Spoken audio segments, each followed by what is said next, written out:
नमस्कार दोस्तों, मैं प्रमोद कुमार और आप देख रहे हैं Jyoti gate academy. Dedication enough to get the result. कहने का मतलब कि अगर आप में डेडिकेशन है किसी काम को करने में, अगर आपको कोई काम करने में अगर आपके अंदर डेडिकेशन है तो आपका रिजल्ट आपको मिल ही जाएगा, भले ही लेट मिले बट मिलेगा ज़रूर। तो dedication enough to get the result, ये टैगलाइन मतलब हमेशा दिमाग में रखना कि अगर आप डेडिकेशन किसी काम को बहुत ज़्यादा एक डेडिकेशन के साथ करते हो तो आपका आपका अचीवमेंट या जो गोल है वो आपको ज़रूर मिलेगा। एक न दिन लेट मिलेगा लेकिन भले ही ज़रूर मिलेगा एक दिन। तो चलिए दोस्तों हम शुरू करते हैं। आज का हमारा जो सब्जेक्ट रहेगा वो बेसिकली हमारा सब्जेक्ट वो रहेगा सोम का। सोम की हम का सब्जेक्ट स्टार्ट करने वाले हैं। सोम में हम स्टार्ट करने वाले हैं जिसमें अगर सोम के हम जितने भी टॉपिक्स हैं, जितने भी हम चैप्टर हैं, सारे कंप्लीट करेंगे। और साथ ही साथ हम क्या प्रीवियस ईयर के एसएससी जेई और गेट के जितने भी मतलब प्रीवियस ईयर के क्वेश्चन हैं उनको भी हम लगाएंगे। तो अब भी हमारा अगर चैनल आपको अच्छा लगे तो please like share and subscribe जरूर करें और कमेंट करके ये ज़रूर बताएं कि आपको ये वीडियो कैसी लग रही है। कुछ मतलब अगर कुछ चेंजेस या रिफॉर्म की ज़रूरत है तो हमें ज़रूर बताइएगा। चलिए सर एंड मैम शुरू करते हैं। हम आज का पहला टॉपिक हमारा जो है वो है properties of material. Basically properties of material मतलब ये बताना चाह रहा है कि कोई भी मटेरियल हम जो इंजीनियरिंग में यूज़ करते हैं तो क्यों यूज़ करते हैं, कोई वजह रहती है। तो उसकी प्रॉपर्टीज़ क्या हो सकती हैं कि उसमें कितना स्ट्रेस है, कितनी स्ट्रेन है, कितना डिफॉर्मेशन है, कितनी फ्लेक्सिबिलिटी है, कितनी रिजिडिटी है, ये सारी क्या है मतलब एक मटेरियल की क्या होती है प्रॉपर्टीज़ होती हैं। तो हम बेसिकली वही देख लिया, हम बेसिकली उन्हीं के बारे में स्टडी करने वाले हैं इस चैप्टर के अंदर। और जो सोम जो हम पढ़ेंगे सब्जेक्ट सोम का मतलब होता है कि सोम स्ट्रेंथ ऑफ मटेरियल, मतलब ऐसे मटेरियल की स्ट्रेंथ। जब हम भी कोई भी स्ट्रक्चर डिज़ाइन कर रहे हैं, चाहे हम सिविल इंजीनियरिंग में हो या मैकेनिक में हो या ब्रिज डिज़ाइन कर रहे हैं या फिर मशीन बना रहे हैं, तो हमें सबसे पहले देखता है कि मटेरियल की हमें स्ट्रेंथ सबसे हमारा पहला इंजीनियरिंग का जो सबसे पहला काम रहता है कि उस मटेरियल की हमें स्ट्रेंथ चेक करनी होती है। हम मटेरियल की स्ट्रेंथ चेक कर लेंगे तो उसके बाद ही हम डिसाइड कर पाएंगे ये मटेरियल कितना हमारे लिए मतलब हमारे मतलब इंजीनियरिंग प्रॉपर्टीज़ के लिए कितना सूटेबल है और कितना नहीं, कितनी सेफ डिज़ाइन हम कर पाएंगे या कितनी नहीं कर पाएंगे। तो उसी के बिहाफ पे हम अपना मटेरियल चूज़ करते हैं कि मतलब इसमें कितनी स्ट्रेंथ है। तो आइए दोस्तों डिस्कस करते हैं। तो ये बता रहे हैं कि जो स्ट्रेंथ ऑफ मटेरियल है वो अप्लाइड मैकेनिक्स की क्या एक ब्रांच है जिसके अंदर हम सॉलिड बॉडीज़ की क्या करते हैं स्टडी करते हैं। जिसके अंदर कोई सॉलिड बॉडी होती है, जिसके अंदर क्या मतलब क्या सॉलिड बॉडी है तो उस पर कोई एक्सटर्नल फोर्स जब लगता है, जब एक्सटर्नल फोर्स लगता है तो उस पर इंटरनल एक मतलब इंटरनल उसमें जब एक्सटर्नल लोडिंग या एक्सटर्नल फोर्स जब लगेगा तो उसके अंदर क्या होगा एक मतलब इंटरनली फोर्स डेवलप होगा, मतलब डेवलप होगा। जब वो इंटरनली फोर्स क्यों डेवलप होगा, क्योंकि हमने जो एक्सटर्नल फोर्स लगाया उसकी वजह से इंटरनली फोर्स भी डेवलप होगा जी। और जो इंटरनल फोर्स डेवलप होगा तो वो डेवलप होगा तो उसके जो पार्टिकल्स, ये तो आपको पता है सब लोगों की रिजिड बॉडी है तो उसके अंदर मॉलिक्यूल से बनी होती है। द फॉर्मेशन इसका सॉलिड बॉडी का फॉर्मेशन एक मॉलिक्यूल से मिलकर बना होता है। तो जो मॉलिक्यूल क्या करेंगे उसको रजिस्ट करेंगे, रजिस्ट करने की कोशिश करेंगे। और जब रजिस्ट करेंगे तो उसमें इंटरनली फोर्स डेवलप होगी, इंटरनली फोर्स डेवलप होगा जिसे हम क्या बोल देते हैं इंटरनल स्ट्रेस भी बोलते हैं उसे। ठीक है दोस्तों, चलिए देखते हैं आगे। बेसिकली हम जो स्ट्रेंथ ऑफ मटेरियल हम जो डिस्कस करने वाले हैं वो रिजिड बॉडी या मतलब सॉलिड बॉडी के बारे में डिस्कस करेंगे, ना कि हम मतलब सेमी सॉलिड या जो मेरी मतलब फ्लेक्सिबल बॉडी है उनके बारे में ना करके हम सिर्फ सॉलिड बॉडी के बारे में स्टडी करते हैं। ठीक है दोस्तों, तो इसमें कोई बॉडी है तो उसके अंदर अगर बहुत सारे फोर्सेस लग रहे हैं तो उसमें एक एक्सटर्नल फोर्स डेवलप एक मतलब एक्सटर्नल फोर्स डेवलप होता है। वो एक्सटर्नल फोर्स क्यों डेवलप होता है, क्योंकि उस पर जो लोड लग रहा है उसकी वजह से एक एक्सटर्नल फोर्स डेवलप हो रहा होता है। ठीक है दोस्तों, और ये उससे हम क्या करते हैं जितनी भी डिज़ाइन है या फिर हम जो मशीन डिज़ाइन कर रहे हैं या फिर स्ट्रक्चर कोई डिज़ाइन कर रहे हैं तो उससे हमें पता चल जाता है कि हमें ये मटेरियल कितना सेफ़ है और कितना सेफ़ नहीं है।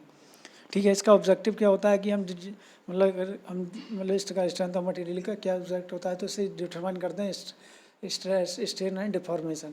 ठीक है दोस्तों, तो हम बेसिकली हम पहले हम जो मतलब स्टडी करेंगे वो नॉर्मल स्ट्रेस करेंगे। नॉर्मल स्ट्रेस के दोस्तों नॉर्मल स्ट्रेस का वैसे नॉर्मली फार्मूला होता है सिग्मा बराबर फोर्स अपॉन एरिया। ठीक है दोस्तों, तो यहाँ जब हम कोई फोर्स, जब कोई एक्सटर्नल फोर्स किसी बॉडी पे या किसी सॉलिड बॉडी पे हम जब कोई एक्सटर्नल फोर्स लगाते हैं, और बस एक चीज़ ध्यान रखनी है दोस्तों कि बॉडी इक्विलिब्रियम कंडीशन में होनी चाहिए। अगर इक्विलिब्रियम कंडीशन में बॉडी नहीं होगी तो वो हमारी जो कंडीशन है वो सेटिस्फाई नहीं हो पाएगी। ठीक है, तो हमारी बॉडी क्या है इक्विलिब्रियम में होनी जरूरी है। ठीक है दोस्तों। तो जब भी हम कोई एक्सटर्नल फोर्स लगाते हैं, चाहे वो पुश में हो या पुल में हो, पुश मीन्स कि कंप्रेशन में हो, पुल मीन्स कि वो कंप्रेशन में हो, जब भी लगाते हैं तो यहाँ पे एक आप डायग्राम देख रहे होगे दोस्तों, जिसकी लेंथ एल है। इनिशियल स्टेट में जब हम उस पर पुल लगाए, मतलब कि हमने टेंशन फोर्स लगाया, एक्सटर्नल टेंशन फोर्स लगाया, तो उसमें उसकी लेंथ में कुछ इंक्रीमेंट होगा, मतलब डिफॉर्म करेगी लेंथ, डेल्टा एल डिफॉर्म करेगी। तो हम एक एम एन सेक्शन लेंगे, जो हमने एम एन सेक्शन काटा, एम एन सेक्शन पे क्या होगा, एक एक्सटर्नल फोर्स लगता होगा, एक्सटर्नल फोर्स लगेगा, एक्सटर्नल फोर्स लग रहा है। तो उस पर हम जब कैलकुलेट करेंगे, अगर हमें एम एन सेक्शन देख लिया, तो उस पर अगर उस एरिया पे हमें स्ट्रेस कैलकुलेट करनी हो तो हम उस वो कैलकुलेट कर सकते हैं। तो वो क्या हो जाएगी हमारी sigma upon four, sigma equal force upon area हो जाएगी। ठीक है दोस्तों। ऐसे ही अगर हम इनकेस अगर हम कम टेंशन की बात करें, पुल की बात करें, तो उसमें क्या होगा, लेंथ की इंक्रीमेंट होगा। और अगर हम कंप्रेशन की बात करें तो लेंथ क्या होगी, डिक्रीमेंट होगा। तो जब इंक्रीमेंट होता है तो उसे बोलते हैं हम पॉजिटिव बोलते हैं, और डिक्रीमेंट होता है तो हम उसे बोलते हैं नेगेटिव में हो रही, नेगेटिव मतलब नेगेटिव डिक्रीमेंट हो रहा है। ठीक है दोस्तों। तो ये ध्यान रखना आप लोग। ठीक है दोस्तों। इसकी एक मतलब डेफिनेशन यहाँ पे डेफिनेशन दे रखी है, stress is a internally resistance of material. Stress क्या है, एक इंटरनली रेजिस्ट, जो मैंने आपको बताया कि इंटरनली किसके द्वारा रेजिस्ट करा जाता है, जो मॉलिक्यूल होते हैं वो क्या करते हैं, रेजिस्ट करते हैं, जो हम एक्सटर्नल फोर्स लगाते हैं।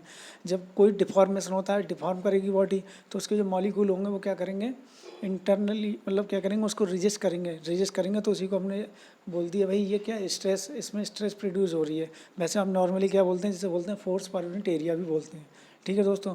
जिसकी यूनिट क्या होती है, सिग्मा बराबर फोर्स पर यूनिट एरिया। ठीक है। और इसकी यूनिट मतलब बोल तो क्या होती है, न्यूटन पर एम स्क्वायर और मेगा पास्कल। ठीक है दोस्तों।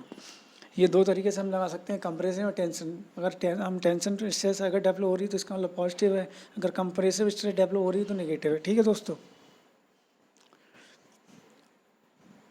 हाँ, यहाँ पे नोट करके कुछ दे रखा है दोस्तों। तो नोट के मैं ये बता रहा है, stress are induce only when motion of the body, मतलब ये बता रहा है कि जब बॉडी मोशन में होगी तब जो हमारी स्ट्रेस होगी वो डेवलप नहीं होगी, हम मतलब बिल्कुल भी कैलकुलेट नहीं कर पाएंगे। ठीक है। बॉडी हमारी अगर फ्री मूव कर रही है, फ्री एक्सपेंशन में है, तो हमारी स्ट्रेस जो होगी वो डेवलप नहीं होगी बिल्कुल भी उसमें। ठीक है दोस्तों।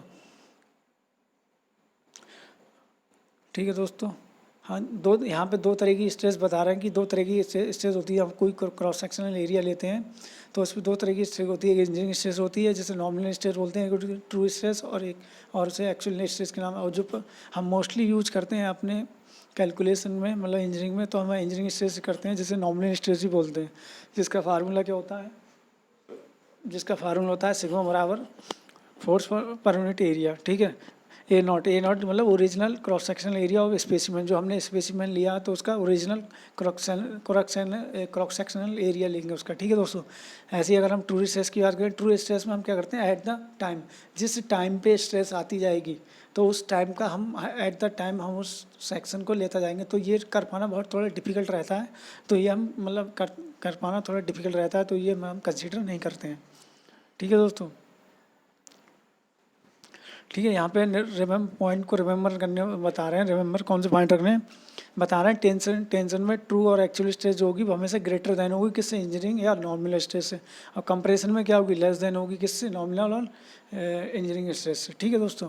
तो फिर आगे देखते हैं हमारा स्ट्रेन क्या होता है। स्ट्रेन का अगर हम देखें तो इसे बोलते हैं स्ट्रेन, हमारी स्ट्रेन बराबर क्या होता है, हमारा होता है change in length upon original length. ठीक है दोस्तों। ये बेसिकली हम फार्मूला बोलते हैं, जब भी हम कोई एक्सटर्नल फोर्स लगाते हैं तो उसमें कुछ ना कुछ डिफॉर्मेशन होता है, जो डिफॉर्मेशन होता है उसी को हम बोल देते हैं कि इसमें स्ट्रेन आ रहा है। दोस्तों एक चीज़ ध्यान रखना है, सबसे पहले अगर बॉडी के अंदर कोई एक्सटर्नल फोर्स लग रहा है तो उसके अंदर जो अगर कोई चीज़ प्रोड्यूस होगी सबसे पहले बॉडी के अंदर, तो स्ट्रेन प्रोड्यूस होगी, देन स्ट्रेस प्रोड्यूस होगी उसके अंदर। ठीक है दोस्तों। तो ये ध्यान रखना थोड़ा पॉइंट। ठीक है। तो दोस्तों अगर आप कहीं प्राइवेट इंटरव्यू में अगर हम जाते हो तो ये क्वेश्चन पूछ लेता है कि मतलब बॉडी में जब कोई एक्सटर्नल फोर्स लगा रहे हैं तो सबसे पहले क्या प्रोड्यूस होगा, तो सबसे पहले आपकी स्ट्रेन प्रोड्यूस होगी, देन आपका स्ट्रेस प्रोड्यूस होगी। ठीक है दोस्तों।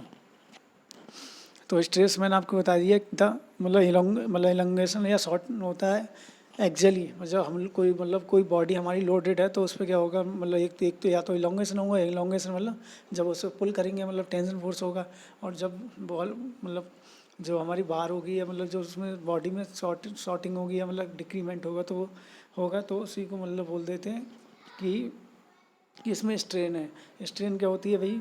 स्ट्रेन मतलब बोलते हैं मेंबर पर यूनिट लेंथ, मतलब बोलते हैं मतलब या तो बोल सकते हो change in length upon original length, या फिर बोल सकते हैं इलॉन्गेशन और shorten axial loaded member per unit length is known as strain.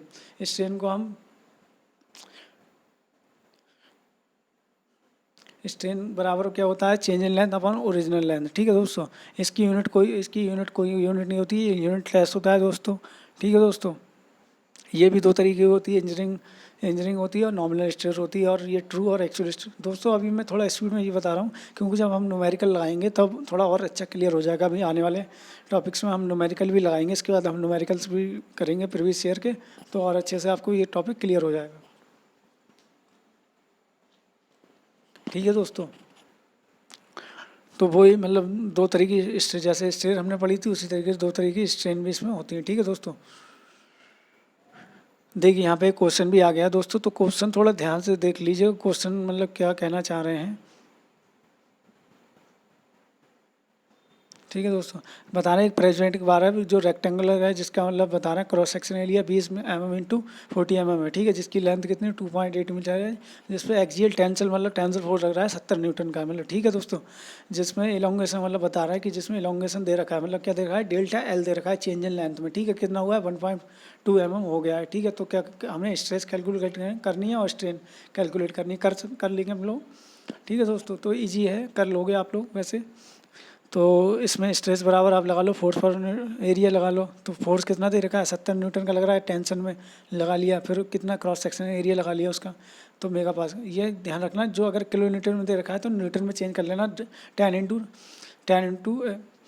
10 की पावर 3 से मतलब मल्टीप्लाई करने लगा न्यूटन में। अगर अगर उसमें मेगा न्यूटन में है तो आप किससे 10 की पावर 6 से मल्टीप्लाई कर लोगे। ठीक है दोस्तों, तो ये कन्वर्सेशन कर लेना। कन्वर्सेशन की एक वीडियो भी मैं डाल दूंगा, जिससे आपको थोड़ा मतलब बेनिफिट मिल जाएगा उससे। ठीक है दोस्तों, ऐसे स्ट्रेस को हम कैलकुलेट कर सकते हैं। स्ट्रेस अगर का क्या फर्क था? Change in length upon original length. ठीक है, तो चेंज इन लेंथ कितनी है? 1.5 mm। ओरिजिनल लेंथ कितनी है? 2 × 8 मीटर। तो 8 मीटर को हम जो 2.8 मीटर है उसे हम mm में कन्वर्ट कर लेंगे, 1000 से मल्टीप्लाई कर देंगे, तो हमारा जो वैल्यू है वो निकल के आ जाएगी। ठीक है दोस्तों, आई होप आपको ये समझ में आ गया हो क्वेश्चन। ईजी क्वेश्चन है दोस्तों।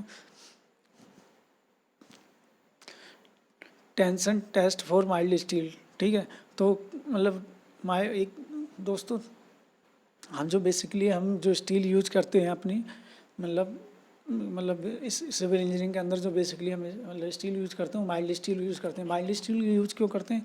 उसके कई कारण हैं। एक तो क्या होता है कि वो डिफॉर्मेशन उसमें बहुत ज़्यादा होता है, मतलब इलोंगेशन बहुत अच्छा होता है, इलोंगेशन। दूसरी प्रॉपर्टी सबसे ज़्यादा मोस्ट इम्पोर्टेंट ये होती है कि कंक्रीट का और स्टील का, जो माइल्ड स्टील है, दोनों का जो वो होता है कोफिशिएंट ऑफ एक्सपेंशन दोनों का सेम होता है, इसलिए जो क्रैक्स आते हैं वो निगलेक्ट हो जाते हैं। इसलिए सबसे ज़्यादा अगर मोस्ट इम्पोर्टेंट यही पॉइंट है कि माइल्ड स्टील ही क्यों यूज़ करते हैं, तो माइल्ड स्टील इसीलिए यूज़ करते हैं क्योंकि माइल्ड स्टील और कंक्रीट का जो होता है कोफिशिएंट ऑफ एक्सपेंशन क्या होता है, वो लगभग बराबर ही होता है। ठीक है दोस्तों, तो आई होप आपको ये वीडियो पसंद आया हो तो प्लीज़ लाइक करें, शेयर करें और सब्सक्राइब जरूर करें अपने दोस्तों के साथ। मिलते हैं अगली वीडियो में, तब तक के लिए धन्यवाद।